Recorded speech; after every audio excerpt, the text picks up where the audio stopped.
matter of the people of the state of California versus Orenthal James Simpson, case number BA096. And so, my fellow Americans, ask not what your country can do for you.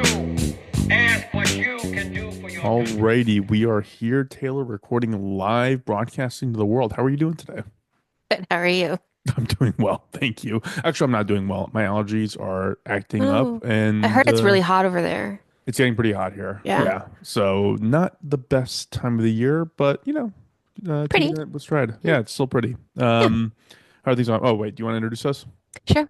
Hello, everyone. Welcome to Doomed to Fail. We bring you history's most notorious disasters and epic failures twice a week, and today is Farz's turn It to is. tell a story. It is my turn, and it is going to be one that I think is pretty familiar, especially to you, Taylor, Cool. and probably to our audience. But I'm going to get into like the factual elements of it and leave the horror theme aspects of it alone. So, Okay. not going into that piece of it, except to kind of explain how all this all kind of happened. What I'm going to get into has to do with a sign that is sitting behind me that you ordered for me when I bought my house. Oh, yay. Here we go. Taylor knows exactly what's going on. So when I got my house, Taylor had some craftsman, artist person on Etsy put together a sign that says High Hopes, very ornate, very well designed. And the reason she did that is because it was a sign that was hanging outside of the house in Amityville that is part of the Amityville horror theme movies, anthologies. I don't know what you'd call them. And so what I wanted to talk about was the underlying story, because I went over it again and I just watched a documentary on the underlying crimes. And I was like, this is so much scarier than the actual Then, like, pretending to have a demon. them pretending to have a demon. Yeah. Yes. And so that's why I wanted to go over, because I think everybody just hears the Amityville side of it, the story of it, and doesn't go into the rest of it. There's also the weird thing with the Ryan Reynolds version where they talked about like how it was an Indian burial ground and this guy like John Ketchum or something killed a bunch of Native, like all that's like the real story Why is do you have to scary. do that? Yeah, the It's real scary. story is scary. Yeah. Like you seek the real story. So Ooh. I'm I'm gonna excited. I'm gonna start, and you probably know this to death. I do. Yeah. So Well, I do, but I know, but I want to hear more about it. Yeah, and I definitely, you said Amityville movies. There's like Amityville Horror 7 from the 70s. Like they get progressively more and more ridiculous. they just came out with one in 2023, I think.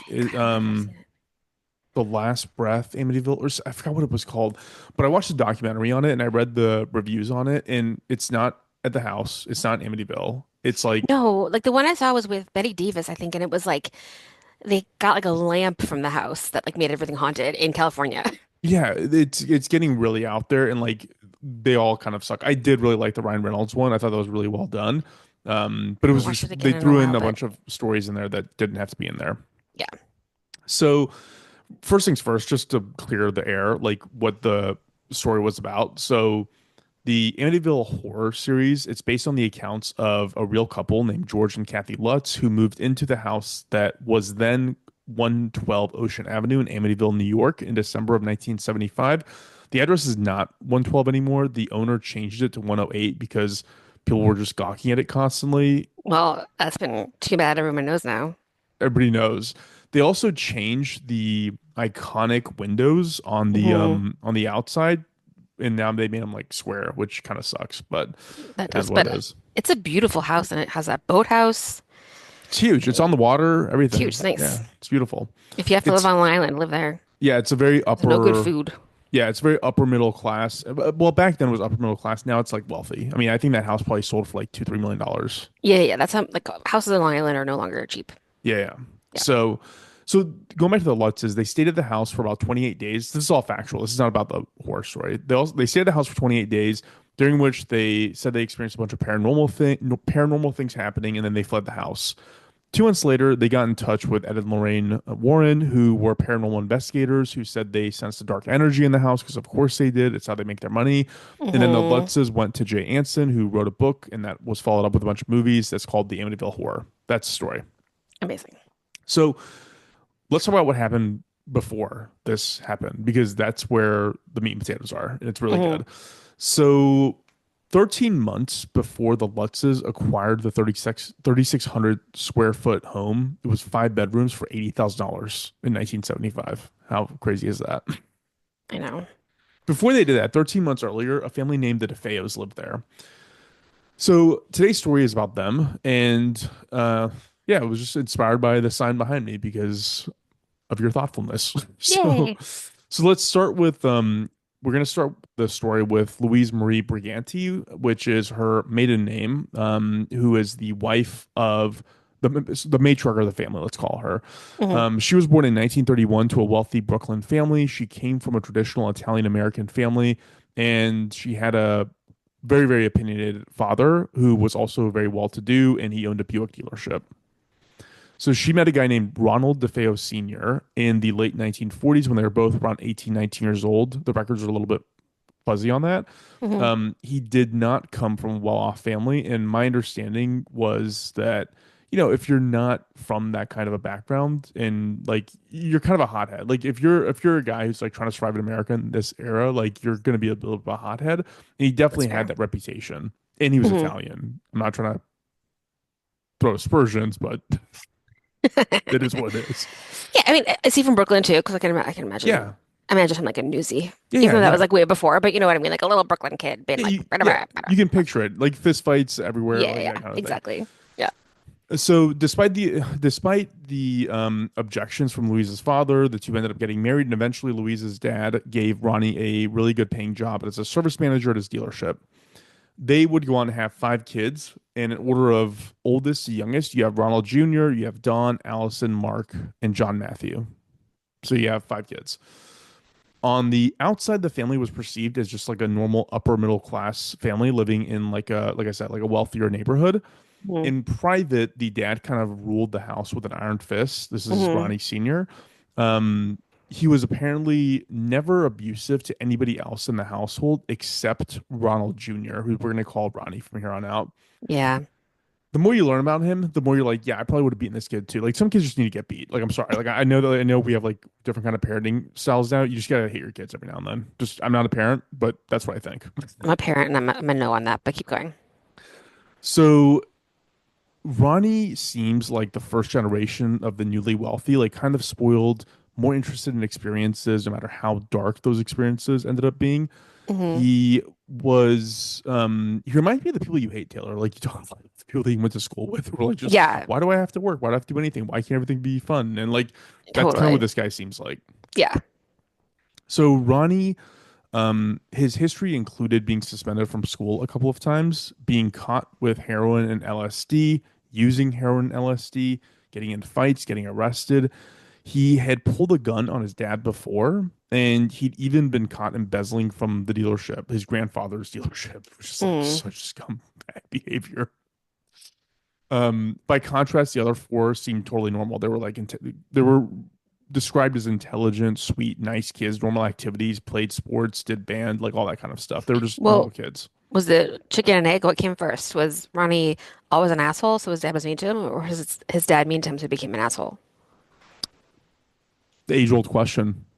I don't know. The age-old question. Yeah, Well, it sounds like he was from all accounts he was not abusive to his wife, which is like wild I from that know. time period. So I don't know.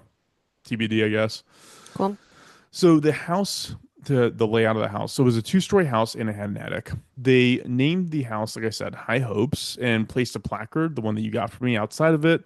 The downstairs was just living area, and the upstairs was just bedrooms and bathrooms. So the entire family slept upstairs on the second floor in the house, including Ronnie up to this point, which is going to be when he's 23 years old in 1974.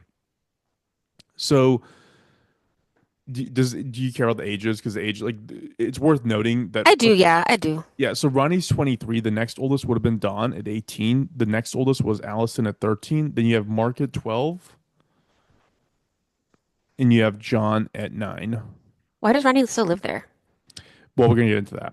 I guess. Oh, also, okay, I could get into it. I don't know. I don't know if you moved out as quickly as you did, or supposed to, or we think you're supposed to now.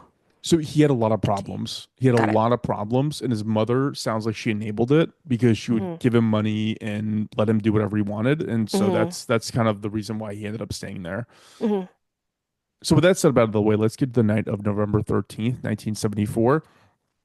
That night, the DeFeos seemed to have a normal evening. No arguments or fighting was reported, and the parents and other kids had gone to sleep by around 10:30 p.m. that night. Ronnie had gone to his room to use heroin. Not great. Yeah. Around 3:15 a.m., which is why every movie has 3:15 a.m. as like the The clock hour, stopped or the clock whatever. stop. Yeah. Yeah. Around Amazing. 3:15 a.m., Ronnie grabbed his 35 caliber Marlin rifle and went room to room. Oh, sorry. He went from his room one over to his parents' room. So they were the first ones. They were sound asleep, and he shot them twice each while they were face down. He then went one bedroom over from theirs to their 13-year-old sister Allison's room and shot her one time in the head. She was also face down, although forensic evidence would indicate that she may have been awake very, very briefly before she died based on the angle of the bullet. Mm-hmm. He then went to his brothers Mark and John's room and shot each one of them in the back while they were lying face down. Then lastly went to his sister Dawn's room and shot her in the head. She was also found face down. The face down part is called out a bunch because apparently the rifle he used sounds like a cannon going off, and investigators are Mm-hmm. surprised that nobody seemed to have woken up or made any attempt to investigate or flee the scene. Also, none of the neighbors reported hearing anything that night, which like you're looking at, hold on, it's six shots. No, Right. it's eight shots that he took because he doubled up on his parents. So there was enough time to wake up and hear it, I think. Ooh, do you sleep on your stomach? No, I'm a side sleeper. I don't know anyone who sleeps on their stomach. It's weird that everyone would. Well, it's genetic, right? Is I it don't know. genetic? I have no idea. I'm just saying if we're thinking, I don't know, my mom sleeps like a princess, like Snow White. She sleeps perfectly on her back, like with her hands over her, like she's Snow White in a coffin. It's incredible.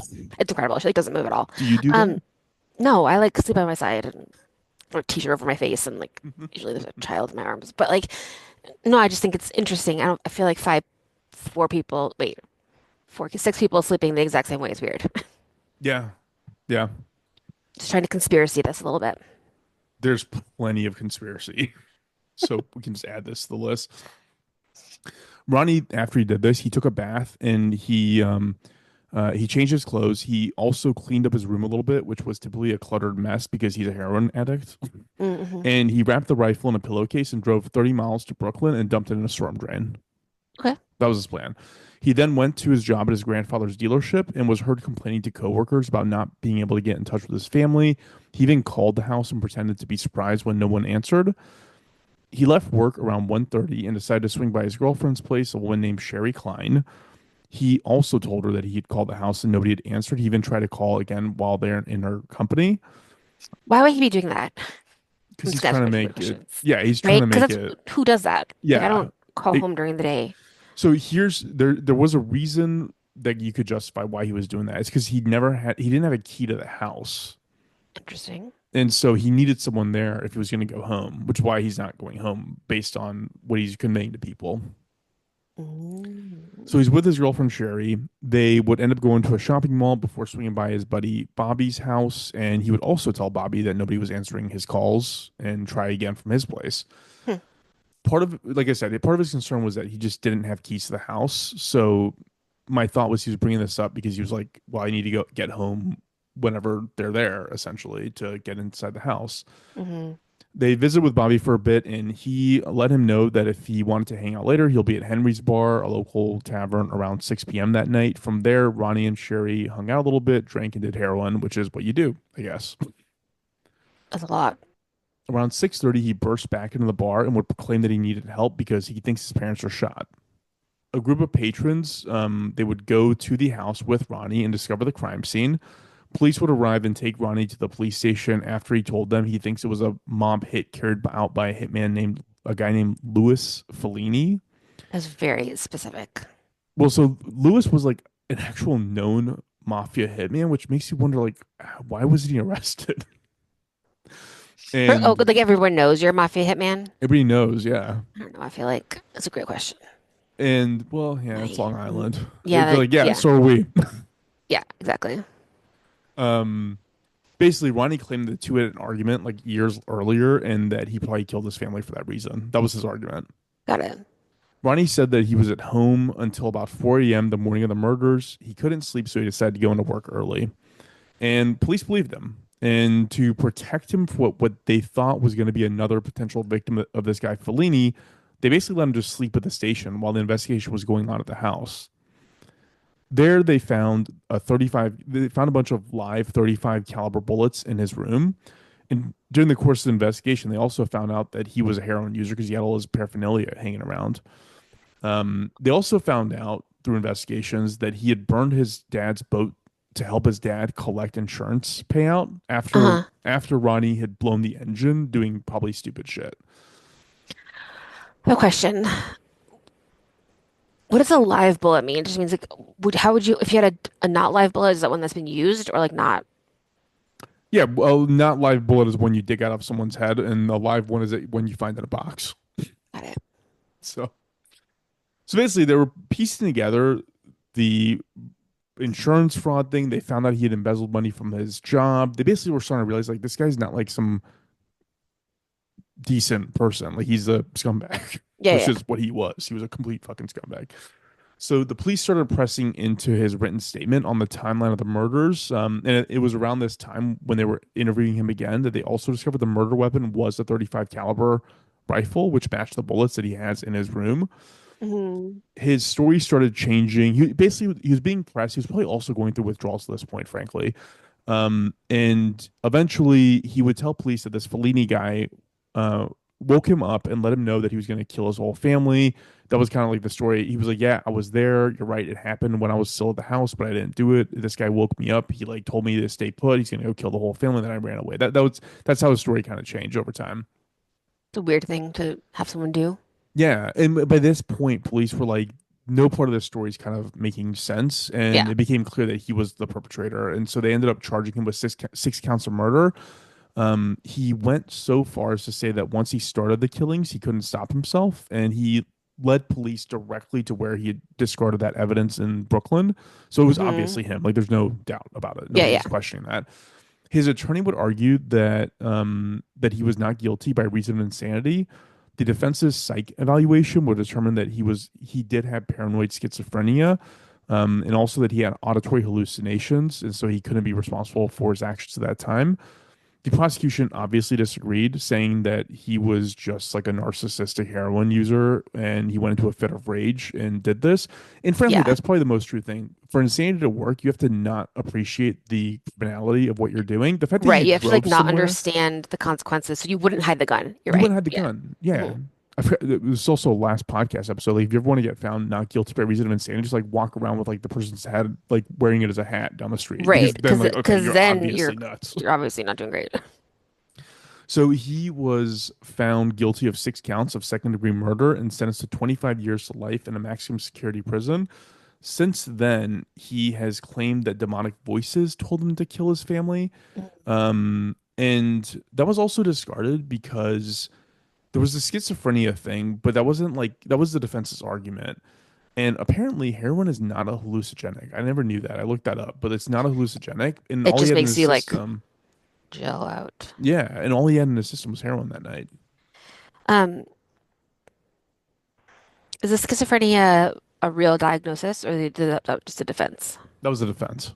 Okay. Well, the defense's psych eval said that he had schizophrenia, but it was never Okay. conclusive. Got it. He would later claim that his sister Dawn helped him do it, and also that Hmm. Dawn was at first it was him and Dawn did it. Then it was Dawn and a friend of Dawn's helped him do it. He also claimed that the mother helped him do it. It was like he was losing his mind, like he was saying all kinds Yeah. of crazy shit.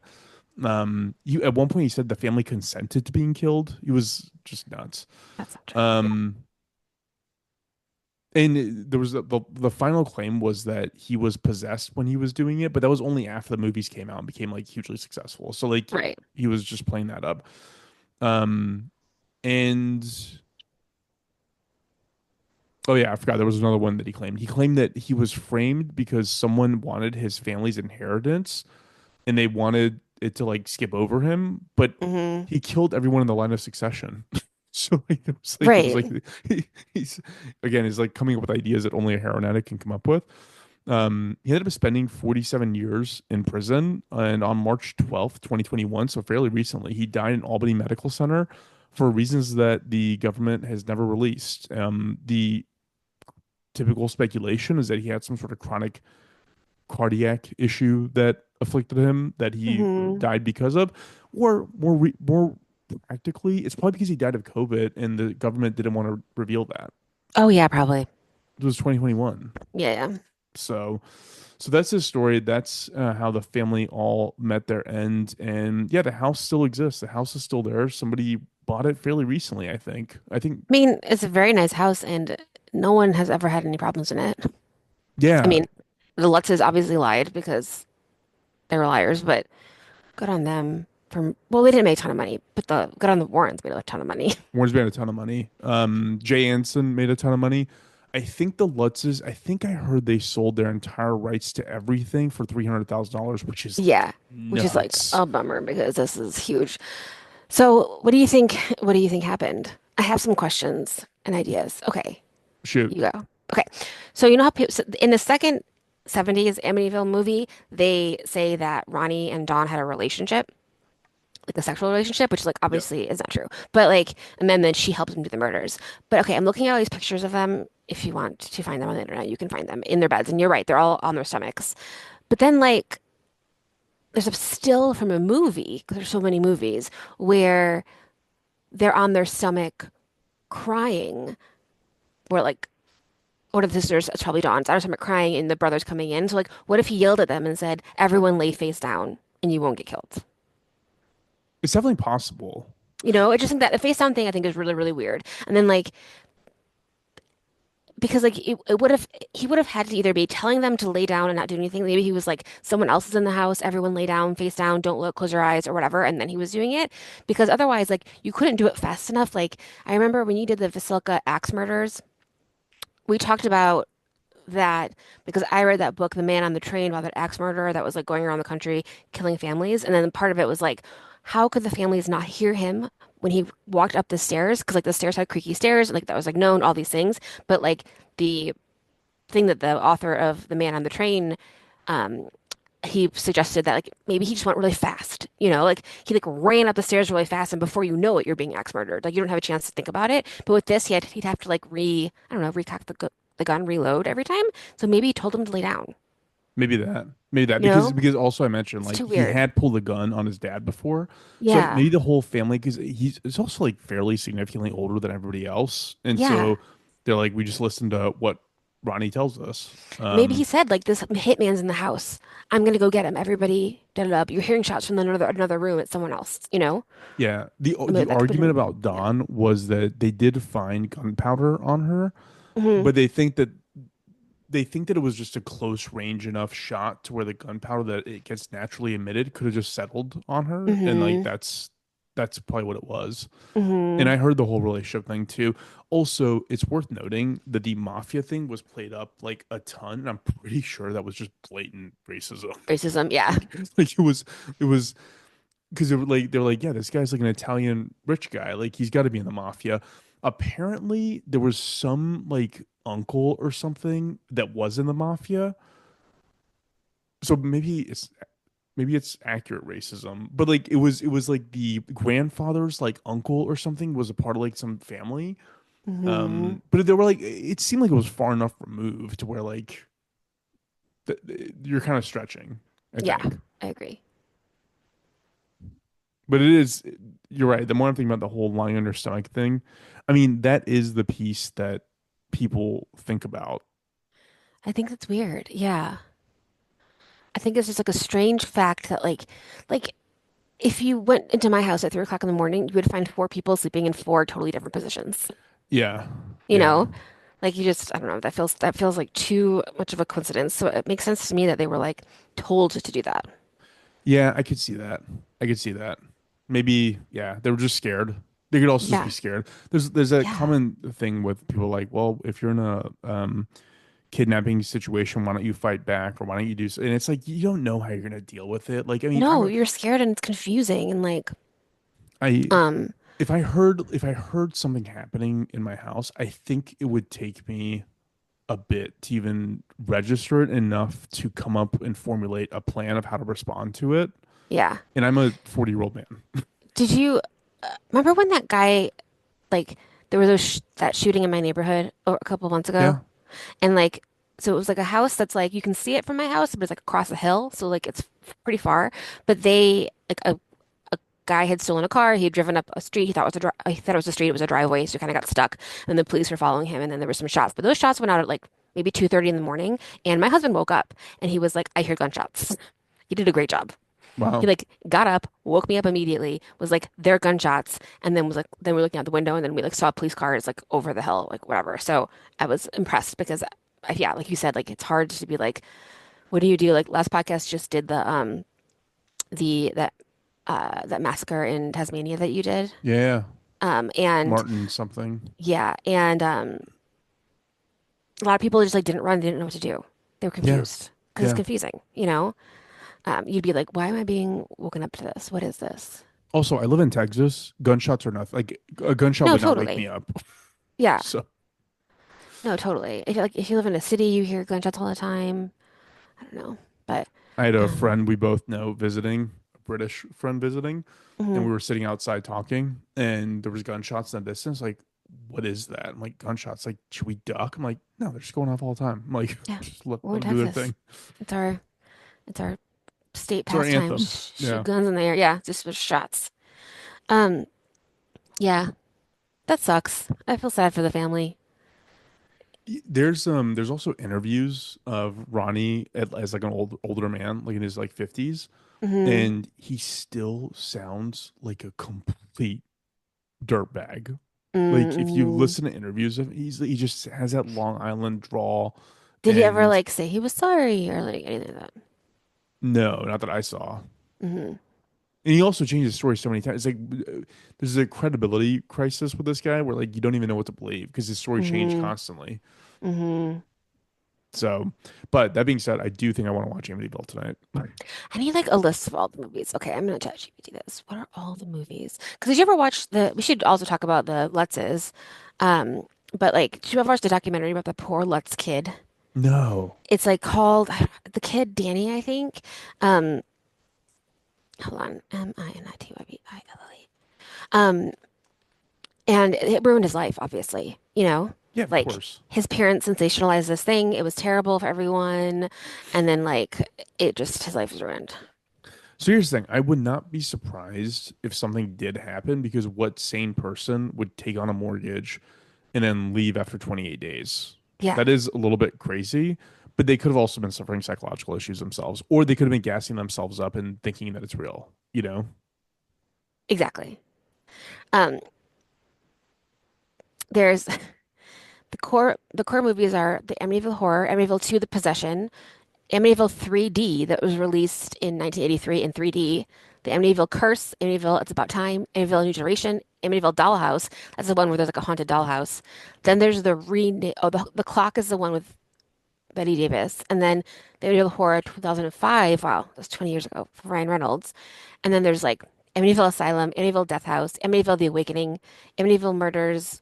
Oh, that's from Lifetime. And there's Amityville in Space from 2022. That one's not worth watching. Um, yeah, what a wild story. Um, It has 1.5 stars on IMDb. yeah, dude, there's so many. Oh, that's what it was called. Amityville, Where the Echo Lives. It looks horrible. If you watch the trailer for it, like zero part of you is scared. Zero part of you would ever want to watch that movie. The acting looks horrible. The set looks horrible. Like the entire premise looks like dog shit. Oh yeah, oh, this is 2024. Yeah, it's like pretty new. Yeah, it seems like a pretty easy thing to just create a story around. Wow, zero people in this movie have pictures on IMDb. Well, one of them do. One of them does. Yeah, this was definitely done on a Taco Bell budget. I love it. Cool. Yeah. I like. Are you gonna watch the Ryan Reynolds one tonight or the I old think one? so. I think the Ryan Reynolds one. I don't know when the last time I watched that one was. I think I've watched the old one like more recently. Because then there's like, I love the part with like the red closet in the old one. It's so good. When Ryan Reynolds, I think it's good because like Ryan Reynolds, like when he gets like insane, he's like jacked, and you're like, oh, this guy could literally strangle everybody in this house with his bare hands. Is this before he had his like Ryan Reynolds voice? No, he had his Ryan Reynolds He's voice. still Ryan, like Yeah. he's still Ryan Reynolds as Ryan Reynolds playing a Yep. character. Yep. Yep. And at times, it's like this is Van Wilder. Why am I taking him seriously? Exactly. Like, oh, am I watching Deadpool? Oh no, I'm watching this. Oh, is Deadpool just Van Wilder with a mask on? Yes. Okay, keep going. Yes, everything is just Van Wilder with different set dressing. But yeah, that's my Um, story, and thank hopefully it you. was interesting because it is the underlying story is pretty freaky, and yeah, mass I think so murders. too. I think that's scarier is the thought that someone in your family will murder you at night, Yeah, and more likely than a demon. 100% more likely. So At least 50% more likely. at least 50% more likely. There you go. Hopefully, none of it happens to any of you, but And at some point, I got to figure out what to do with this sign because it just hangs back here, and I thought about putting it on my gate, and I was like, I might look crazy. no one would know. I feel like one out of like 1,000 people would know. And I don't think it's like weather treated, so like I don't know if I want to leave it out there. Oh yeah, you can keep it inside. Yeah, yeah. Yeah, but they So just had it hang and like like we said, props on them for naming their house. You talked about wanting to name your house. it was very cute, actually, Hmm. Hmm. and also adds to the grimness of like what happened there. I know. It's so much worse. Like, what were you hoping for? Yeah, Mm, yeah. It's not like when this you watch stuff. like Investigation Discovery, and like it shows like a murder scene. The kitchen has live, laugh, love, and you're like, man, I know. like the You're like, opposite of that. that's actually never good. It's never good. Um, yeah, the Amityville with Ryan Reynolds has 4.5 stars on things. Oh, it's a good movie. My only point on it is like it's not like an it's They add fanfic. stuff. Yeah, it's Yeah, and fanfic. they like, yeah, exactly. They need it to do stuff. But I mean, like, when you first hear about the Lutz part, I mean, that picture that's obviously not real of like the ghost um in the hall is like so scary. And the Warrens weren't the Warrens there for like a day, or were they there for longer than that? I think it was just a day. And then like they were like, let's write a book, and everybody was laughing.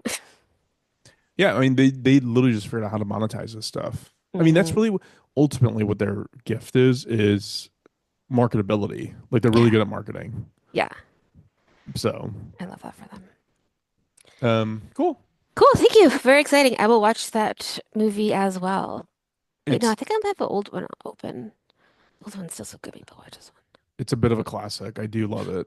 I was actually thinking about this the other day because someone told me they had a bird in their house, someone that I work with, and I was telling them one time we had a squirrel die in like the walls of our house when we lived in Queens, and there were flies everywhere. It was just like Amityville Horror. Like the flies were like on, so we would like open the window, and Juan would try to hit them with like a fly swatter, and I would vacuum them, but it was like hundreds of flies. It was Ugh. awful, Yeah. but it was Yeah. just like this. What, did it get cold all of a sudden? Right when I was saying that? No, with the flies being there. Oh no, mm-mm. Just Yeah, flies because there that's were a dead things tell. in the walls. Yeah, It was no awful. demons, just dead things. Yeah. Yeah. Um, cool. You got anything Cool. to read out for us? No, nothing new, but thank you everyone for listening. Find us everywhere you listen to podcasts, Doomed to Fail Pod, and on Patreon as well. And if you have any ideas, let us know. We are approaching our 200th episode, so I'm excited. I'm gonna do, I have two big ones planned that are like very classic doomed stories, and I'm excited to tell you about them. Is it a series or independent? Two independent ones, so Sweet. Looking potentially forward to it. long, but fun. Yeah. Awesome. Okay. Well, we can go ahead and cut things off as usual. Write to us at doomnflpod@gmail.com. Find us on the socials at doomnflpod. And we will join y'all again in a few days. Sweet. Thanks, Taylor. Thank you.